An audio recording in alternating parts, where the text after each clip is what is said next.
Shalom Avracha, que Hachem vous protège, vous donne la santé et la joie. Une belle histoire sur mon père Alav Shalom que j'ai écouté, très belle. Il y a une femme qui est venue me voir, une femme qui est docteur en plastique, elle fait des chirurgies de plastique et elle avait un problème de santé et elle m'a raconté, elle me dit Rabbi David, puisque je suis venu pour une bracha, mais je voudrais vous raconter une histoire. Elle me raconte, elle me dit, il y a quelque temps, j'étais en Israël et je devais aller pèleriner un tzaddik, donc j'ai pris le bus. Et dans le bus, j'étais assise à côté d'une femme.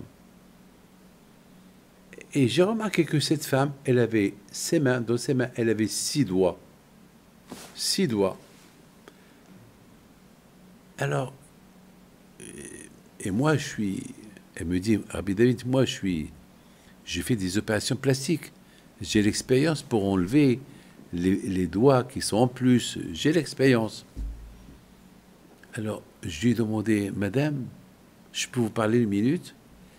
Alors, la femme, elle me répond, oui. Elle me dit, vous savez, je suis... Alors, elle lui dit, vous savez, je suis médecin en chirurgie plastique et je vois que vous avez un doigt supplémentaire. Vous savez, aujourd'hui, on peut l'enlever. Alors, elle me regarde et dit, non, non, non, non, non, non, ne me parle pas de ça. Non, non, non, non, non, non, je ne veux pas l'enlever. Alors, moi, je lui ai posé la question, la doctoresse, elle pose la question, et votre mari, ça ne le dérange pas?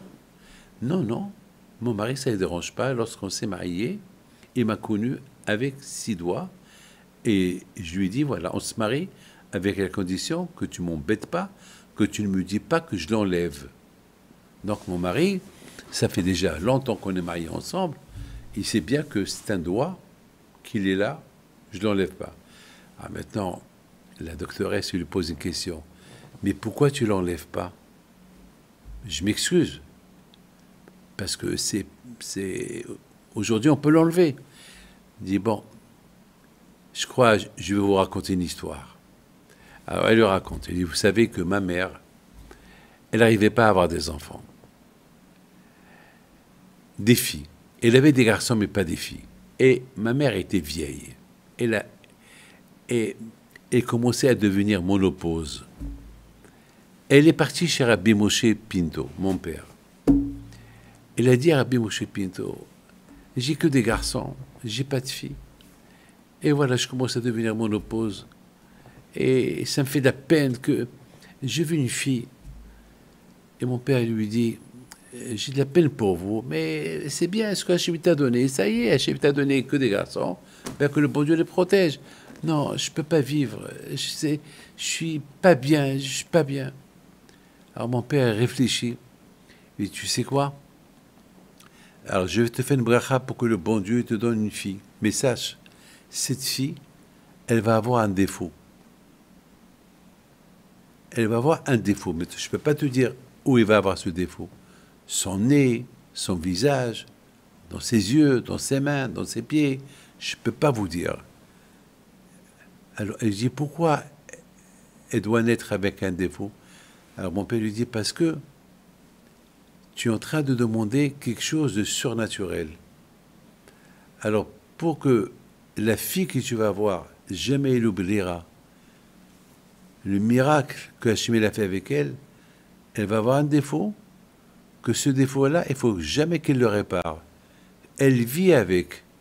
Comme ça, chaque fois qu'elle le voit, qu'elle se rappelle que Hachem, il a eu pitié d'elle et lui a donné, la vie de naître. Alors mon père, il dit à cette femme, alors, tu es d'accord? Alors la femme, il dit, oui, j'ai vu une fille, je suis d'accord, même si elle a un défaut, mais Rabbi Moshe, une bracha pour qu'au moins qu'elle se marie. Mon père lui a dit, oui, oui, elle se mariera, mais elle aura un défaut, mais il ne faut pas qu'elle enlève ses défauts. Elle me raconte, maintenant la doctoresse, elle me raconte son histoire, elle me dit, alors la femme qui est assise à côté d'elle, elle lui dit, alors ma mère, elle m'a eu. Et lorsqu'elle m'a eu, je suis né avec 6 doigts. Donc ma mère, elle a compris le miracle. Et lorsque j'ai commencé à grandir, ma mère, elle m'a commencé à me raconter, même que mes copines se moquaient de moi, ma mère me dit, ton existence, c'est ce doigt-là. Voilà, Rabbi Moshe Aaron Pinto, il m'a dit, pour que j'ai une fille vivante, il faut qu'elle ait un défaut et que tout le temps, elle voit ce défaut et tout le temps, elle doit se rappeler qu'elle ne veut pas naître et elle est là uniquement par rapport au miracle qu'Hachem a fait avec elle. Ah, maintenant, cette femme, qu'elle a 6 doigts, et il dit à la doctoresse, maintenant vous comprenez pourquoi je ne veux pas l'opérer, pourquoi je ne veux pas l'enlever, parce que je ne devais pas être là, je ne devais pas naître. Et si je suis né, c'est parce qu'Hachem, il a eu pitié de moi. Donc je suis obligé de respecter la parole de Rabbi Moshe Aaron Pinto, qu'il a dit que à ma naissance, il ne faut pas que j'enlève ce doigt-là. Donc c'est un doigt porte-bonheur, je suis marié, j'ai des enfants grâce à Dieu, et je ne vais pas l'enlever. Voilà. Les tzadikim, vous voyez, les tzadikim, ils bénissent quelqu'un, ils savent ce qu'ils font. Ils nous écoutent. Le tzadik soit avec vous, mes